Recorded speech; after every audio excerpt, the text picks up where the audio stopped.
Good afternoon. I'm June Nicholson, a professor in the School of Media and Culture, formerly the School of Mass Communications, and I'm president of the Virginia Commonwealth University Faculty Senate.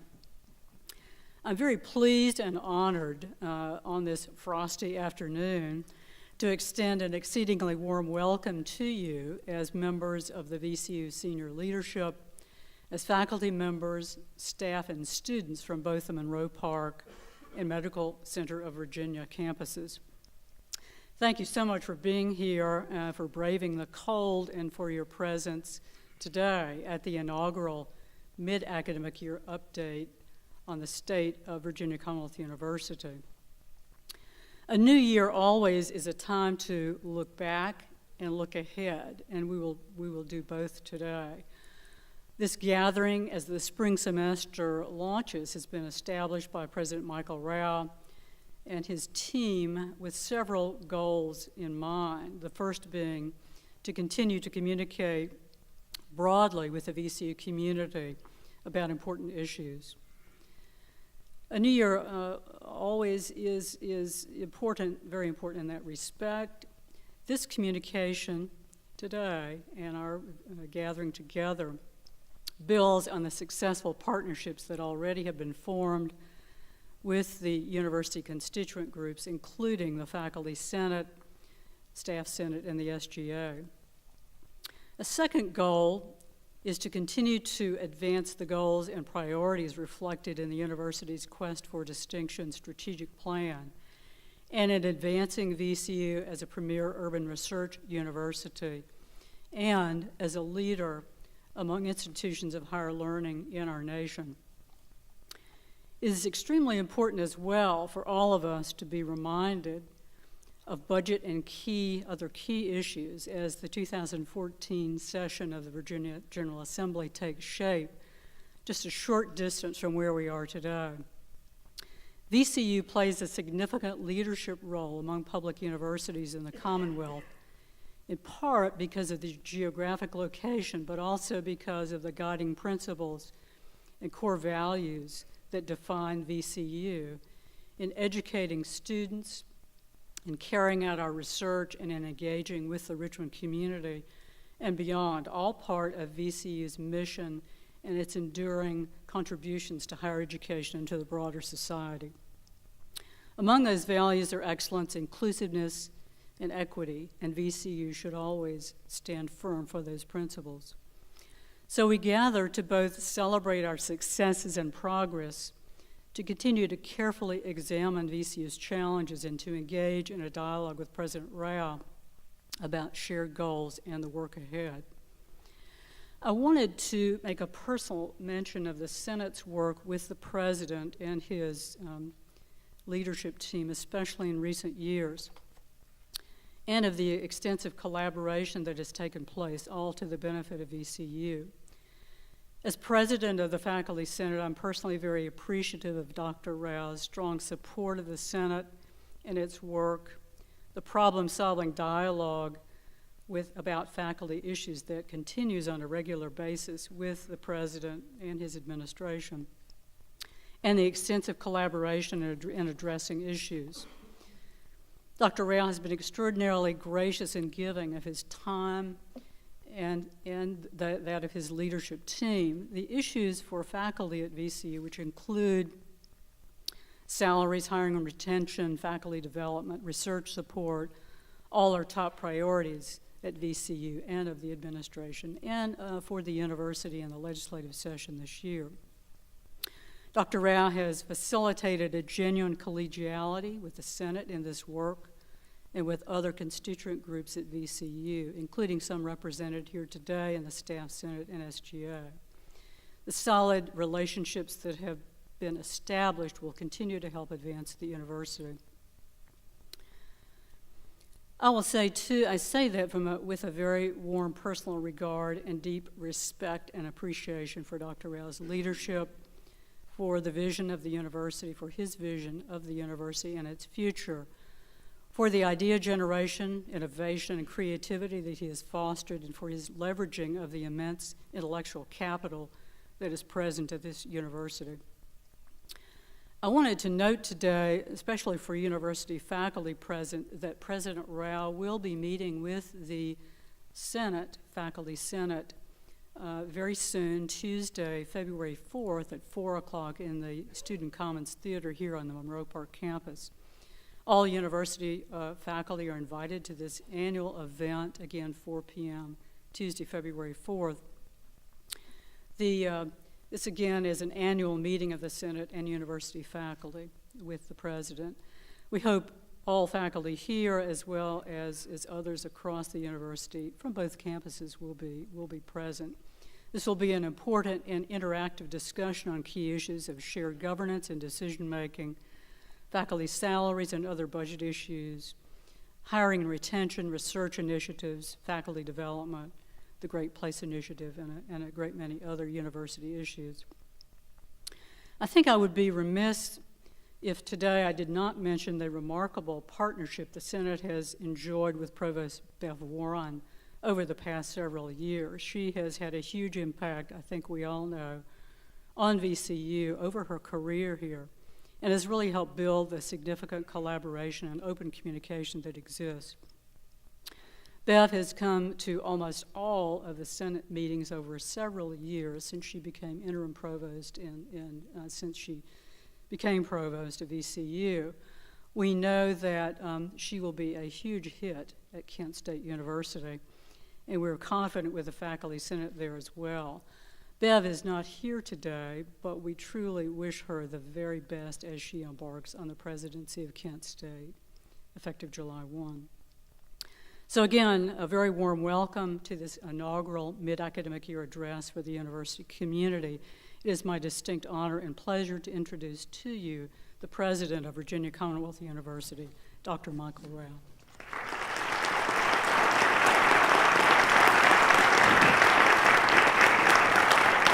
Thank you, June. What a very warm, long introduction, and let me just say thank you so much for your leadership, but also for this great partnership that we enjoy. You've been a tremendous partner. I also want to recognize Bill Ginther, who is here. He is the rector of our Board of Visitors, and he has quickly learned just how much that means and how much that involves. And he's here again to support us all, and I'm grateful for that. And thanks to all of you who are joining us for this important conversation about the state of our great university. I have to start by saying that I could not be more proud of everything that we have accomplished together. In a relatively short period of time, Virginia Commonwealth University has emerged as one of America's premier public research universities, in an urban context in particular. And this is thanks to the dedication in so many areas that you have made in so many areas, including the success of our students, your commitment to creativity, to discovery, to community engagement, and your incomparable commitment to human health and its improvement. Your efforts have led VCU to a wonderful recognition recently. You've all heard about it. U.S. News and World Report named us one of the nation's up-and-coming universities. We were joined on this very short list by Boston University, Tulane, and Carnegie Mellon, which, by the way, we share a campus with in Doha, Qatar. This honor represents truly the hard work, the relentless determination, and the fearless vision of women and men in every part of this great university.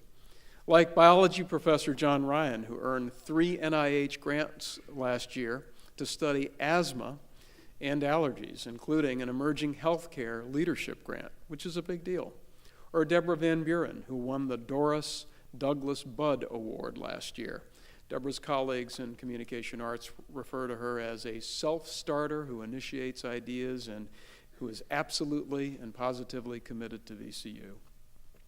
I'm also thinking about David Jesse, who was an M3 in our School of Medicine when he noticed an inconsistency on a patient's record and worked with the attending physician to revise that patient's care and possibly saved her life.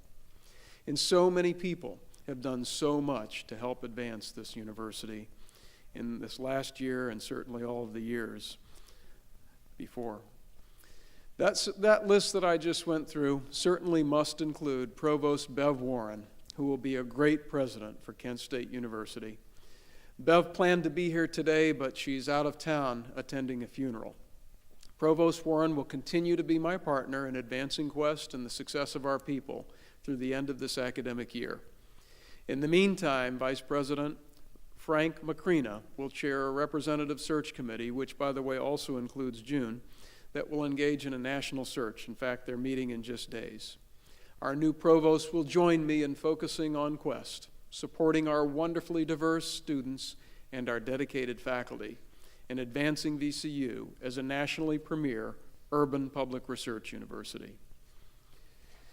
You know, soon after I came to VCU, I attended a speech that was given by a person who was, at that time, a very high-level senior official in state government. So this speaker begins by describing what he called the big three research universities in the Commonwealth and everything that they contribute to Virginia and Virginia's economy. And so as the then new president of VCU, I was really excited that he was going to talk about this institution in such glowing terms, and certainly in front of a distinguished and influential audience. So I listened as he began talking about UVA and then Virginia Tech, and then another Virginia institution that was not VCU was mentioned. So his big three did not include VCU, and there were really two reasons I determined for that after I got beside myself. One, his misconceptions about VCU were based on commonly held and really outdated information. The other was that we as an institution were simply not doing a good enough job of promoting our successes. We do much better today, I'm so proud to say. Our Make It Real branding campaign has shown everyone that VCU is a unified and focused national research university. The continued success and national recognition of this great faculty has forever changed our culture and our expectations as an institution. The engagement of our alumni, our partners and friends, not only as fans of VCU, but also as investors in VCU, has helped us earn a truly national reputation for excellence. Just last week, I met with a group of leadership of our alumni out on the West Coast who made this very, very clear to me. We need to be connected, and we are more connected than we ever have been. Not only is VCU now universally recognized as one of the big three in Virginia, we have also emerged as one of the premier urban public research universities in the United States of America. VCU is definitely not the same institution that it was a decade ago. So let me give you a few examples. In 2004, our entering freshman GPA was 3.2. Today, it's 3.6. In 2004, we were not ranked among the top 50 public universities in any significant categories. Today, we are clearly ranked very well in 3, with the strong likelihood that we will hit 4 or 5 very, very soon. In 2004, 4 members of our faculty at VCU held prestigious national awards. Today, that number is 18, including 6 members of the national academies. In 2004, the VCU health system held a very slim operating margin. Today, it's one of the most financially healthy anywhere. And this allows our health system to invest more than $70 million a year in the academic mission of the VCU Medical Center. Last year, we reached record levels of private investment in VCU, whether you measure the number of gifts or the number of new donors or even the number of VCU alumni members. Despite sequestration and budget cuts at the federal level, our research enterprise remains healthy, reaching almost $250 million last year, and we received 2 of the 3 largest research grants in our institution's history. This is truly extraordinary because we have an extraordinary faculty. What makes me most proud of our research is this: the greatest measure of success for all of our faculty members is not simply how many articles are published or how many patents are earned, but how many lives that we improve through your discoveries, particularly those of the students who you involve in your work. Like Thomas Farmer and Kevin Sutherland, my faculty colleagues in the School of Education, whose research on bullying is shaping the national conversation and giving classroom teachers the tools they need to protect children. And like Miriam George, my faculty colleague in the School of Social Work, whose research on migrant populations is helping reduce the cost of public health care and improving the quality of life for refugees around the world. Earlier this month, by the way, Miriam won a significant international award in her field for this work. We are indeed doing remarkable things at VCU, and there are so many more things to be done on the horizon. In this new year, we have a familiar focus: continue to elevate VCU as a premier urban public research university in our nation, not only compared to our peers, but relative to our greatest potential. In working with you to do this, there are 4 areas to which I am committed and have asked the Board of Visitors to support us. First is fundraising. I fear that we will soon hit a ceiling in terms of what we can accomplish if our resources do not match our talents and our ambitions. Nowhere is this more plainly true than in our ability to invest in the success of our people. We know, for example, that salaries for some at VCU are just not competitive. A recent report of the Joint Legislative Audit and Review Commission illustrated this very clearly, showing that the average salary for an assistant professor at VCU is below Carnegie peers in 70% of our academic units. An across-the-board $10,000 raise would still put many of my faculty colleagues at only the 60th percentile nationally. Improving faculty salaries remains a priority in the current General Assembly session, and we will continue to push, as we have, our lawmakers on this issue. Last year, I was pleased to augment the state salary increase for faculty with institutional funds, and I pledged to continue to do as much as I can, which is why I'm focused on leveraging this presidency to increase institutional resources. It's more than salaries. We also need renewed investment in learning spaces and startup packages for our newest colleagues, and a more robust endowment to help ensure that your success is tied to your ambition, not to the climate of the Commonwealth of Virginia economically. That we have achieved so much despite these needs is indeed significant, but we realize that we cannot expect to continue to recruit and retain a nationally competitive faculty if we cannot compensate a nationally competitive faculty. And so, I have charged our fundraising team, led by Development Vice President Marty Heil, to pair up donors with faculty members whose innovation and expertise will continue to transform our university and therefore our nation. Marty and I also join others in continuing to look for ways in which we can leverage all of our successes and existing resources to bring in more revenue. Another area on which I'm focused is the success of our students at every single level. That includes first semester students, to first professional students, to graduate students at all levels. And so, led by Vice Provost Luke Schulteis, we have been profoundly successful at identifying and in enrolling diverse students whose academic accomplishments are raising VCU's profile, despite our inability to offer them competitive financial aid. We are increasing the academic profile of our students and the value of their learning experiences. More than ever, our students are taking a full course load and are on track to graduate on time, thanks to what we call the Do the Math campaign, and of course, due to the wisdom and determination of these young scholars.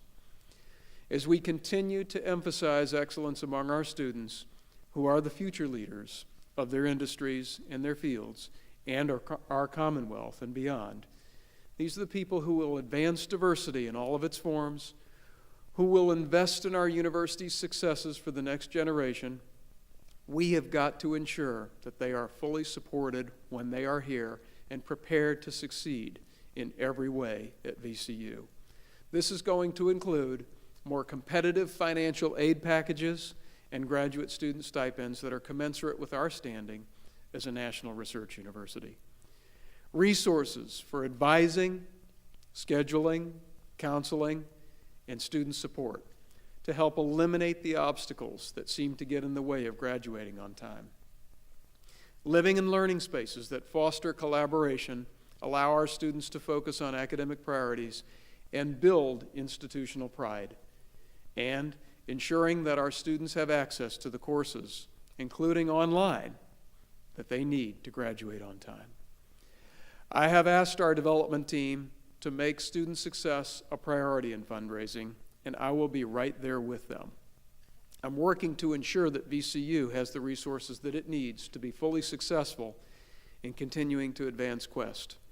That means that, like most university presidents, I will be off campus more frequently, telling our story and asking our friends and our partners to support your work.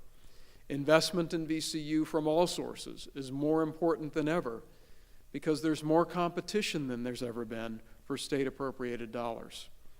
The state's current budget proposal includes $183 million for higher education, a total to be divided among all of the institutions, the public universities and community colleges in Virginia. So that includes $31 million for student financial aid at Virginia's public institutions, including 10% to help attract the highest caliber students. And it includes initiatives specific to VCU, which will also help our state, and for which I am grateful, including for VCU Massey Cancer Center, the Parkinson's Research Center at VCU and Movement Disorder Center, and a pharmacy compounding lab. But we've got to temper our expectations. We can no longer expect, like we did for so many years, that the state is going to fund two-thirds of a student's education. That's what happened a generation ago. Now it's less than a third. And that's why it's still imperative that we focus our precious resources where they will help us the most. That is, where they will move the needle quickly with regard to Quest. My third area of focus is continuing to strengthen our physical learning environment. In the last session, that is legislative session, we were approved to make functional two of our core facilities that desperately need attention: the Raleigh building right over here and Sanger Hall at the other end of town. And the General Assembly has greenlighted these projects, but we don't yet know if funds will be available this year. But we will do everything we can to argue having those projects funded. Did you know that VCU still remains the institution among the research universities with the smallest number of square feet per student? We need more space to teach, to learn, to research, to discover, and to help strengthen the overall climate economically in Virginia. As with everything else, it's a question of resources. I'm committed, along with Finance Vice President Bill Decatur and his tremendous team, to finding creative and impactful ways to address this issue. We're working with our partners, like the city and our foundations, to construct, to renovate, and repurpose spaces that you need to continue helping VCU advance as a nationally premier urban public research university. And we've made some notable progress. Like last year, we opened two of the most remarkable spaces in VCU's history: the McLaughlin Medical Education Center and the Academic Learning Commons. These are not only modern learning facilities, they are absolutely leading edge. We also dedicated the Grace Street North Residence Hall, the second living learning facility in our living learning corridor. This is a beautiful place for our students to live, but more than that, it's a space that instills pride, collaboration, and community among the students who live there. Specifically, it's focused on global education. While these three buildings are unrivaled anywhere, we do not have enough space that looks like what you would find at other peer institutions. We have to expand the physical footprint to meet the needs of this growing institution, particularly because of the impact that we know it makes on Virginia, and of course the nation for that matter. Specifically, we'll continue to focus on fundraising for the Institute for Contemporary Art. It's almost complete, and we need to break ground this year. I'm working hard toward that end, and let me tell you, it's not easy. Construction and renovation at Cabell Library will begin in the coming months the first significant enhancements, and these will be major enhancements to this bustling facility since the 1970s. Work continues on our Children's Pavilion, and it remains on pace to open next year. We're planning our next experiential themed residence halls, which will focus on leadership and entrepreneurship. These will be built along Gray Street near Ryland beginning next year. We're working with the city and other partners to develop the areas between our campuses, especially along Broad and Gray Streets, to include retail, housing, and office space. These projects are going to be designed to advance economic development and to impact positively safety in Richmond, particularly when it comes to our community. This is an incomplete list, to be sure. I have many others that I could talk about. And I want you to know that I hear for your calls for space. I hear your calls for space all the time.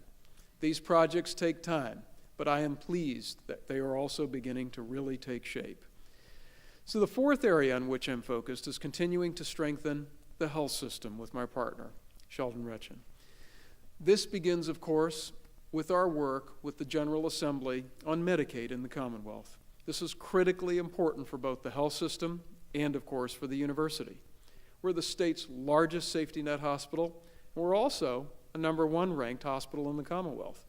This is an unusual distinction nationally, one of which I am quite proud. And it's because of the excellent leadership, excellent faculty, staff, and students who are so committed to the care of others. But if we are to continue providing leading medical care for Virginians, particularly those who suffer from the most complex pathologies and other issues, addressing significant resources is absolutely imperative. Without Medicaid expansion or an alternative to provide funding for our safety net mission, our health system could lose up to $300 million in federal funds over a 5-year period beginning in 2017. This would decimate our hospitals and severely limit our ability to help the people who need us the most. It could also erode the more than $70 million that we contribute from the health system to help make the University School of Medicine what it is every year. These funds are critical to our academic missions of teaching and research. Without this support, we cannot educate the next generation of health professionals, nor can we conduct life-saving research like we have. We are working more urgently than ever with our partners in the halls of the Capitol. Meanwhile, our mission in the halls of the hospitals remains just the same: the very best care for our people who need us the most. We are strengthening VCU as a national leader in educating future healthcare leaders, thanks to the most significant evolution of the School of Medicine's curriculum in 30 years. We now prepare future physicians using team-based, clinically driven problem solving, including advanced simulation. We're also positioning VCU as a leader in clinical trials, advancing medicine that truly saves lives, lives that could never have been saved otherwise. That includes, certainly at VCU, Massey Cancer Center, which, with our hard work, will be the Commonwealth's first NCI Comprehensive Cancer Center in 2017. And we remain fully committed to that the VCU health system will be well regarded for treating complex illnesses and providing care for all human beings with dignity, respect, professionalism, and the highest rated patient experiences at all times. I am proud of the leaps forward that we've taken in this area, thanks to so many forward-thinking colleagues, faculty members, members of our staff, and students. I look forward to continuing this important work. How we treat people, including each other, is absolutely paramount across VCU. The Great Place Initiative that June mentioned and the Star Service Initiative that's well underway for many years continue to shape our institution as one that is focused on the unique needs of the diverse human beings who live, work, and learn here every day. I thank all of you for your extraordinary work. You truly continue to inspire me more and more every day. As a great university, we're called to shape the future of society. So your efforts must be combined with a strong foundation of investment in faculty and student success, research distinction, the physical learning environment, and our unique commitment to humans and to human health. I know I can count on all of you to remember the words of Winston Churchill. Success, he said, is never final. Well, our work is never final. Our successes are never final. Given the pace of our progress, we don't pause often enough to celebrate what we accomplish together. So I thank you for taking a few minutes with me today to do just that. I congratulate you and look forward to continuing to work alongside you. Thank you so much for making time to be together today.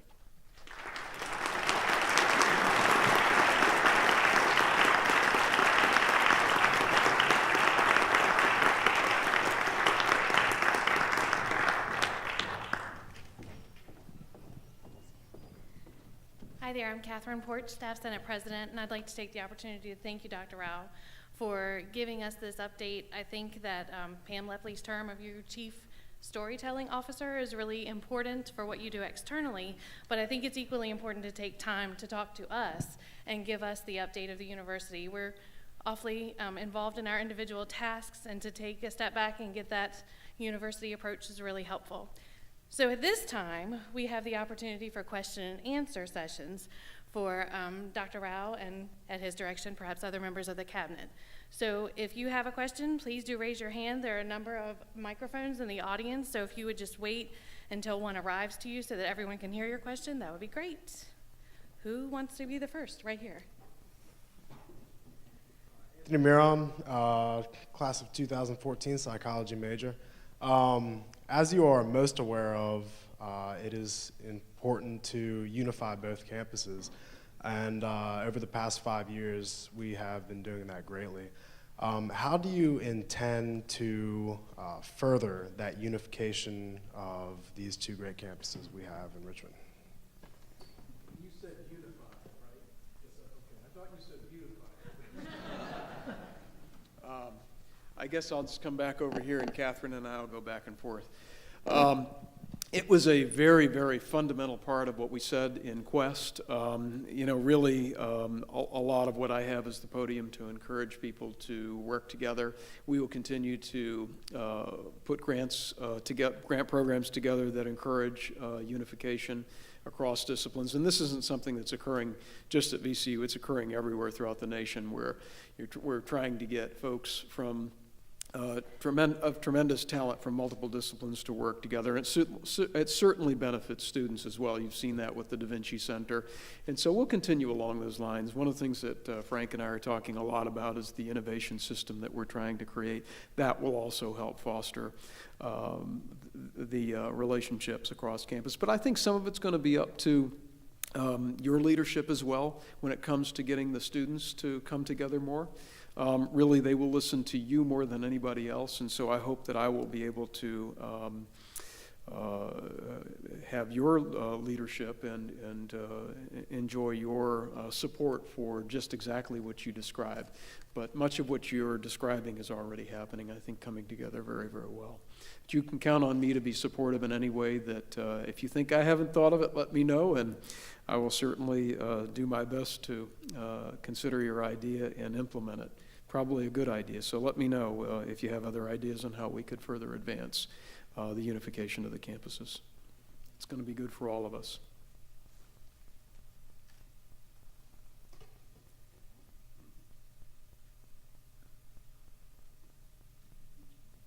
Really? I can't imagine y'all are such a quiet group.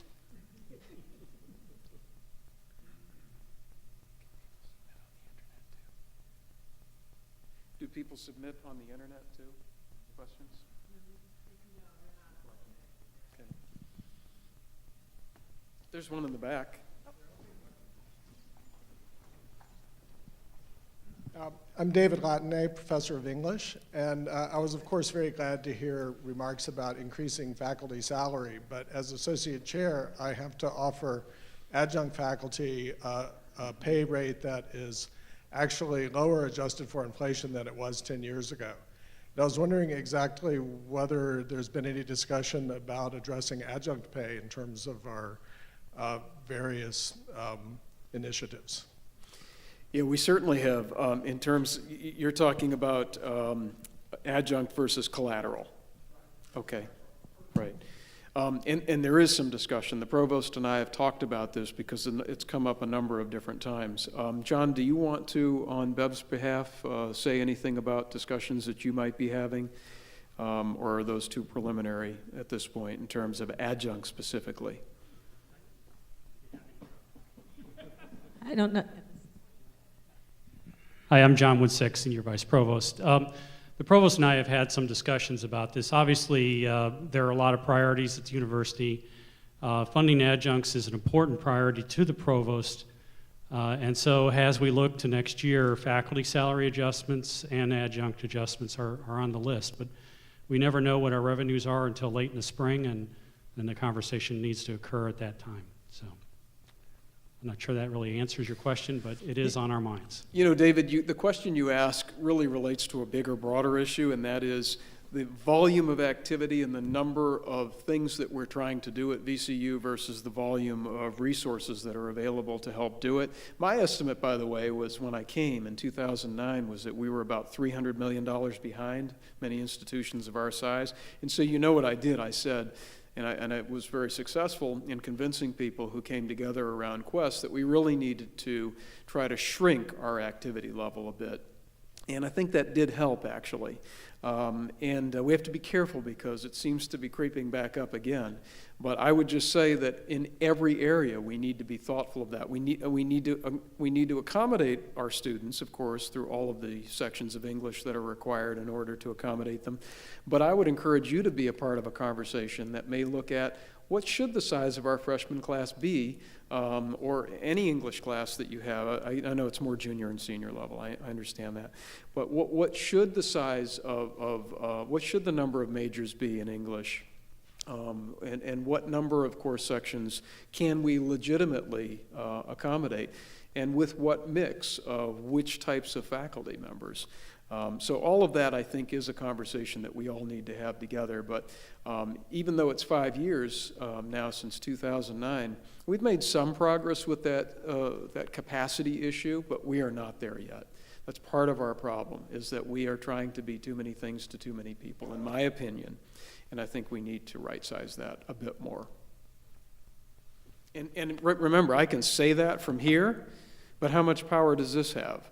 As much power as makes it from here to everybody else's ears, and when they start doing things to ratchet down and right size, which is not easy.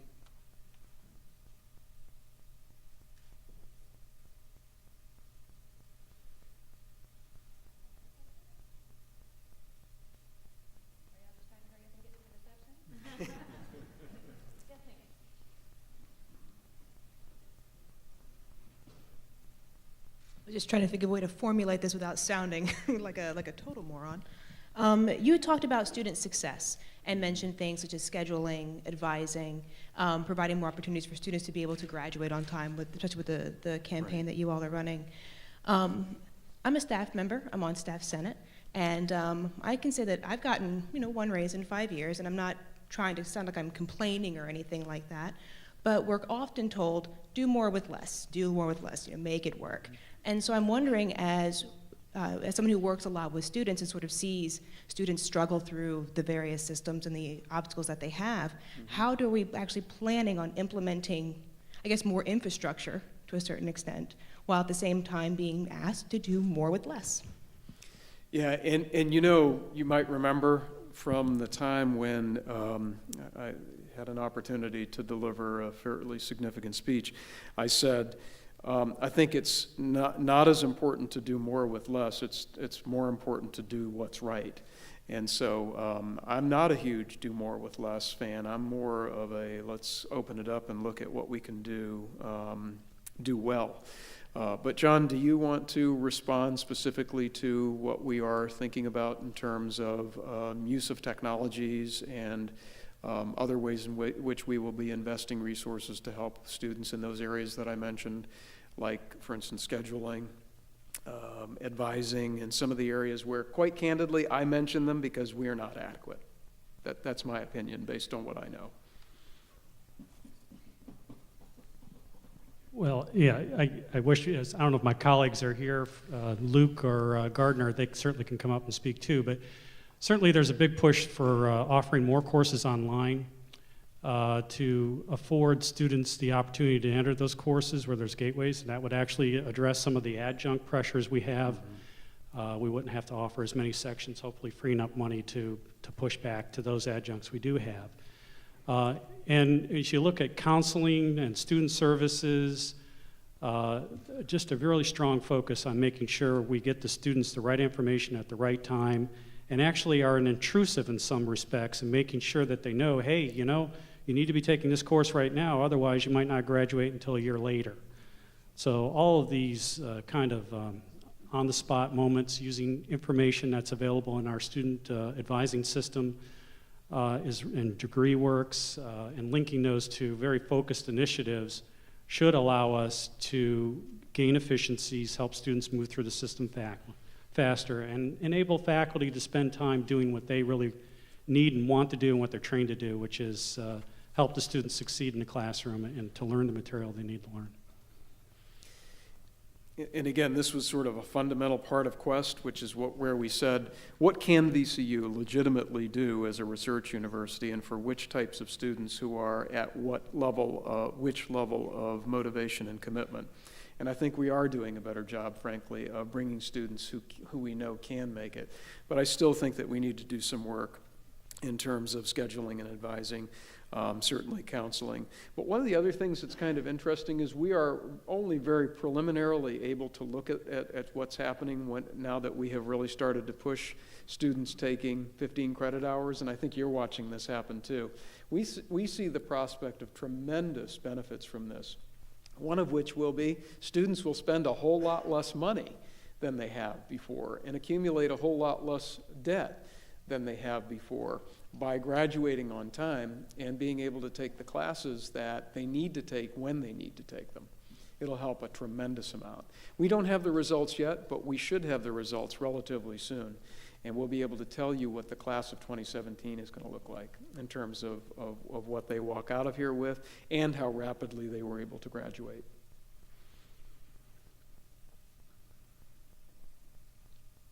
Yes, Ed.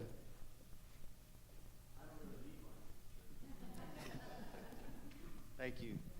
A year or two ago, the administration and yourself were talking about transparency, especially in budgetary decisions, because it's not just the fact that I don't have enough to do the job that I would like to do for my students, and in my case, for our faculty as a department chair.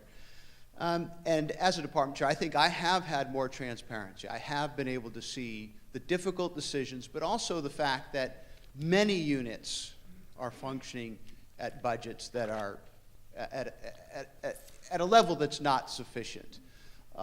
Having said that, I'm not so sure if that kind of transparency has gotten to the faculty, for example.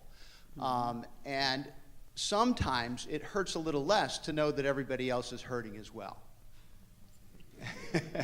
And so I'm wondering, what are we doing in terms of budget transparency? How are those numbers getting out? And sometimes in that transparency, one of the things that I hear is there was a study not too long ago, or some information that came out, that was talking about the amount of dollars spent per athlete, for example. And VCU looked like it was kind of high relative to other institutions. And then with money going into a new building and all those things, that is one example where transparency on how the budget with athletics might not be related to the budget in an academic unit. So a little more about budget transparency and where we're going with that. Yeah, and I think that budget transparency, that whole concept has only really begun. If you, Bill Decatur, our Vice President for Finance and Administration, is shaking his head because he and I just had this conversation, I think it was this week, wasn't it, when we met? And he has plans to do a whole lot more, and he also has plans to find ways to engage the departments so that they have incentives and have more responsibility for the decisions that they make.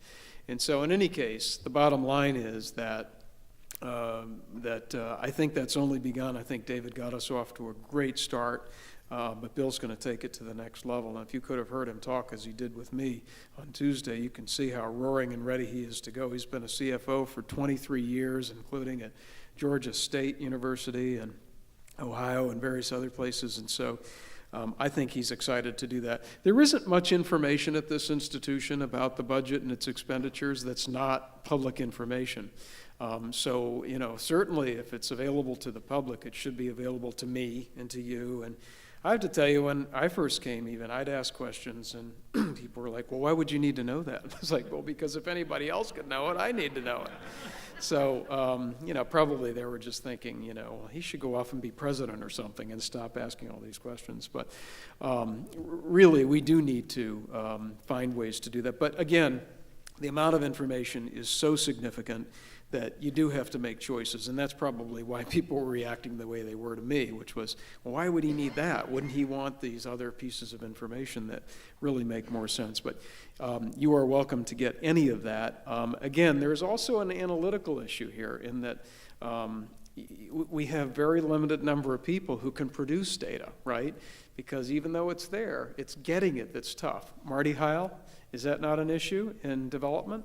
So, there are all kinds of things that we'd like to know that would help us inform our decisions, but, and Alex is smiling, and so, I will say, because I think of the way in which we grew up, which was to do a lot of things and to be a significant part of a wonderful transformation in Richmond for so many Richmonders in particular, a lot of the fundamental sort of strategic investments, we're still making some of those, and we will continue to. But Ed, it'd be helpful to know what some of those things are that would be most valuable to departments and chairs and to faculty in general, so that we can at least be informed about where to begin with some of that. So we do have a forum, as you know, because you've been a part of it, with the department chair training or education that we were pleased to get going in order to sort of bring our chairs together, but also to help put you all on the same platform. Maybe that might be a good venue in which to reconnect with other chairs and make some uniform decisions about what might be most valuable to you. But you can assure that we'll work. You can be assured that we'll work together. And Pam just handed you her card, so you're already in good shape with Pam.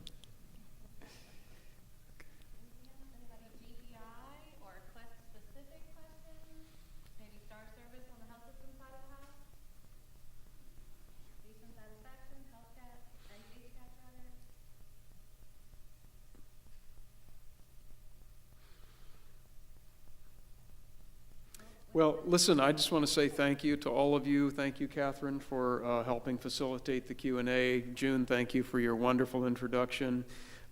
Members of my team, thank you for being here. Bill Ginther, thank you for making this meeting. I sure appreciate it. It's a great show of the board's support to have you here. This is one of the greatest places I could be, and Pam Lepley, who's sitting down there, is my witness. Just before we came in here, I had a very candid conversation with her about some stuff that I had a chance to do over the weekend, looking at the websites of various other institutions, particularly urban public research universities. And I have to tell you, the more I look at these other places, the more I look at how quickly you are helping to bring this institution to levels that I don't think many of you believed could be possible. And so you do truly, as I said earlier, inspire me more and more every day.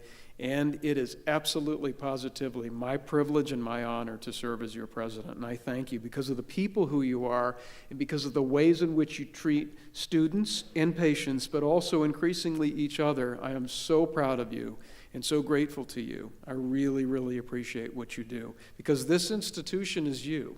It is absolutely no one of us and certainly not me. It's you, and I'm grateful for that. You make me very proud.